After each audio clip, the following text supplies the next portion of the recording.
بسم اللہ الرحمن الرحیم۔ پیارے بچوں، کینٹیب پبلشر کی طرف سے آپ کو خوش آمدید۔ پیارے بچوں، کلاس 4 کی اردو کے لیے جو کتابیں آپ کے پاس ہونی چاہیے ان میں سب سے پہلے آپ کے پاس اردو کی کتاب ہونی چاہیے، مشق کو حل کرنے کے لیے ریسورس پیک، اور چھٹیوں کے کام کے لیے اور مزید فائدہ حاصل کرنے کے لیے سمر پیک بھی آپ کے پاس ہونا چاہیے۔ پیارے بچوں، آپ کو اردو کی کتاب میں خوش آمدید۔ پیارے بچوں، آج ہمارے تیسرے سبق کا دوسرا حصہ ہے جس میں ہم کچھ مزید قواعد کو پڑھیں گے۔ پہلے دیکھتے ہیں آج کے ایس ایل اوز کہ آج ہم کون سے ایس ایل او کو پڑھیں گے۔ تو آج کا ہمارا ایس ایل او ہے رموز اوقاف کا درست استعمال کر سکے، استفہامیہ اور واوین کا استعمال سیکھ سکے۔ استفہامیہ مطلب سوال، تو آج ہم اس چیز پر فوکس کریں گے۔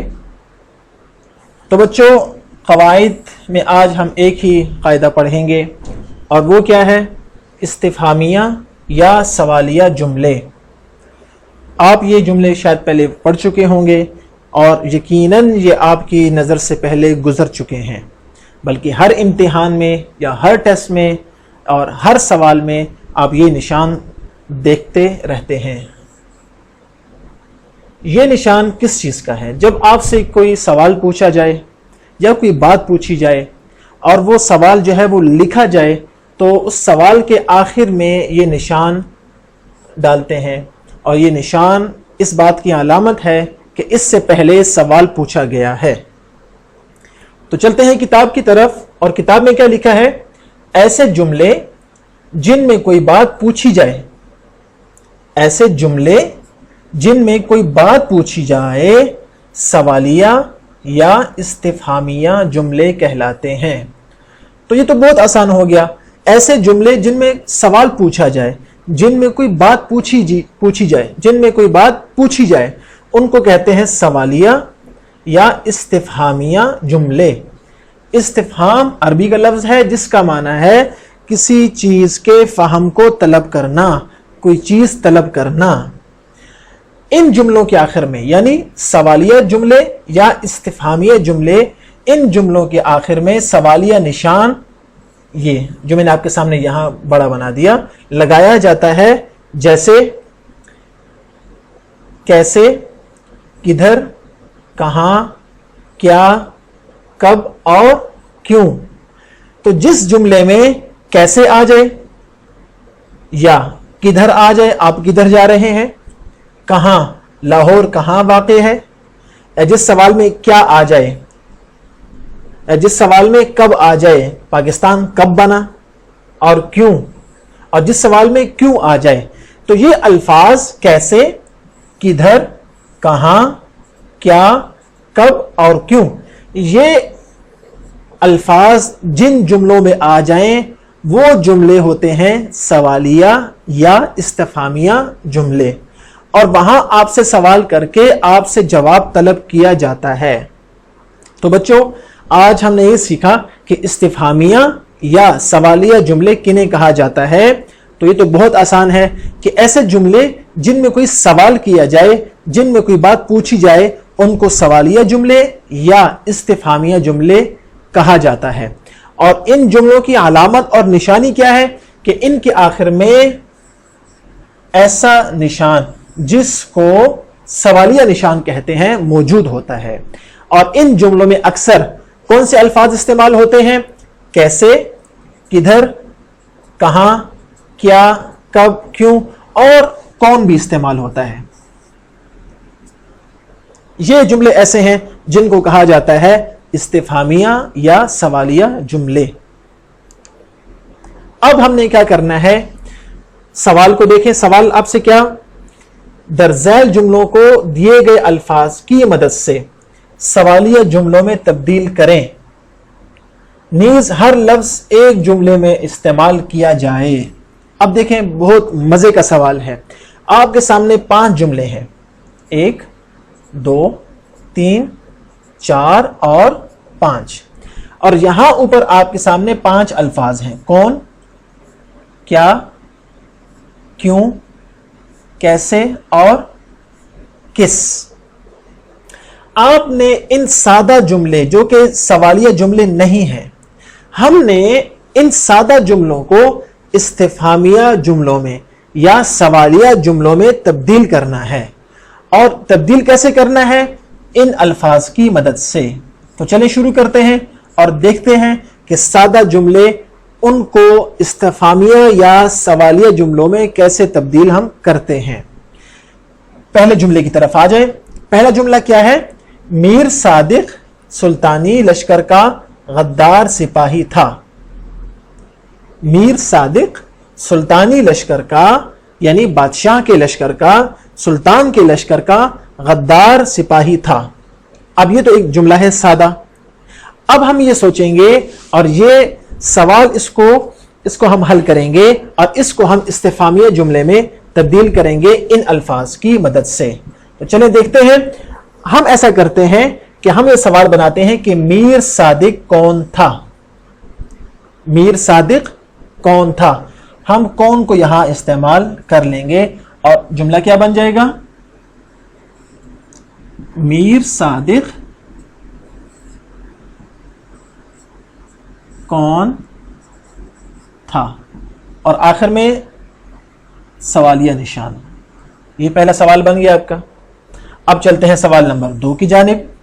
सवाल नंबर 2 क्या है?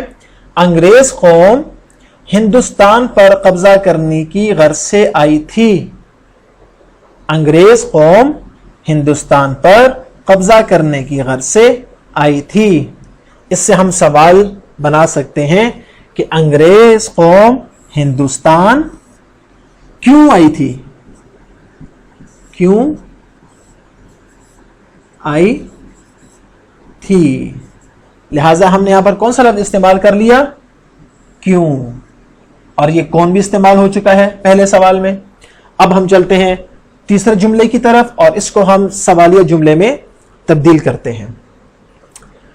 टीपू सुल्तान तमाम नस्लों के लिए मशाले राह है।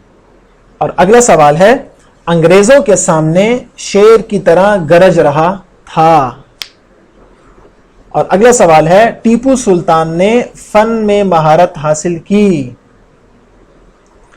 अब ये 3 जुमले हैं और हमने इन 3 जुमलों में क्या, कैसे और किस ये इस्तेमाल करना है। इस सवाल में सवाल नंबर 4 में हम इस तरह सवाल बनाएंगे, अंग्रेजों के सामने टीपू सुल्तान कैसे या किस तरह सामने आया या अंग्रेजों का मुकाबला किस तरह किया। टीपू सुल्तान ने अंग्रेजों का मुकाबला किस तरह किया। तो ये किस इस्तेमाल हो जाएगा यहां पर। तो अब आपके सामने ये 2 जुमले रह चुके हैं, 3 और 5। आपने इन जुमलों को इन अल्फाज की मदद से सवालिया जुमलों में तब्दील करना है। 3 जुमले मैंने आपके सामने तब्दील कर लिए। ये बाकी 2 जुमले आपने इन अल्फाज की मदद से सवालिया जुमलों में तब्दील करने हैं। और आपके घर के काम की तरफ चलते हैं। घर का काम तो इससे ज्यादा आसान है और वो आपकी वर्कबुक से है। सवाल क्या है, दर्जैल सवालिया जुमलों को सादा जुमलों में तब्दील करें। यानी इससे पहले हमने सादा जुमलों को सवालिया जुमलों में तब्दील किया, अब हमने सवालिया जुमलों को सादा जुमलों में तब्दील करना है। एक पहला सवाल क्या है, किसकी मजाल है कि वो असातिज़ा के आगे बोले। ये एक सवालिया जुमला है। हम इसको सादा जुमलों में तब्दील ऐसा ही कर सकते हैं कि हम ये कह सकते हैं किसी की मजाल नहीं कि वो असातिज़ा के आगे बोले। अब यहां पर ये इस्तिफामिया या सवालिया जुमला है और जब हम इस सवालिया जुमले को सादा जुमलों में तब्दील कर लेंगे तो ये बन जाएगा किसी की मजाल नहीं है कि वो असातिज़ा के सामने या असातिज़ा के आगे बोले। तो लिहाजा हमारा ये जुमला सादा जुमला बन जाएगा। इसी तरह जुमला नंबर 2, 3, 4 और 5 को भी आपने इसी तरह सादा जुमलों में तब्दील करना है। और बहुत जरूरी और अहम घर का काम वो आपका ये है कि आपने सबक पढ़ना है। टीपू सुल्तान का सबक आपकी किताब में मौजूद है। आपने वो सबक पढ़ना है और उसमें अपनी मर्जी के 10 अल्फाज आप चुन लें, सिर्फ 10 अल्फाज। और फिर क्या करना है, आपने उन 10 अल्फाज के मुतरादिफ भी लिखने हैं और उनके मुतजाद भी लिखने हैं। यानी मिसाल के तौर पर टीपू सुल्तान में एक लफ्ज आ गया दलेर। क्या लफ्ज आ गया? दलेर। आपने इस लफ्ज को अपनी कॉपी में लिख लिया। पहले आपने उसके सामने लिखना है उसका मुतरादिफ बहादुर, कि ये इसका क्या है? मुतरादिफ बहादुर। और फिर आपने उसका मुतजाद लिखना है जो कि क्या है? बुज़दिल।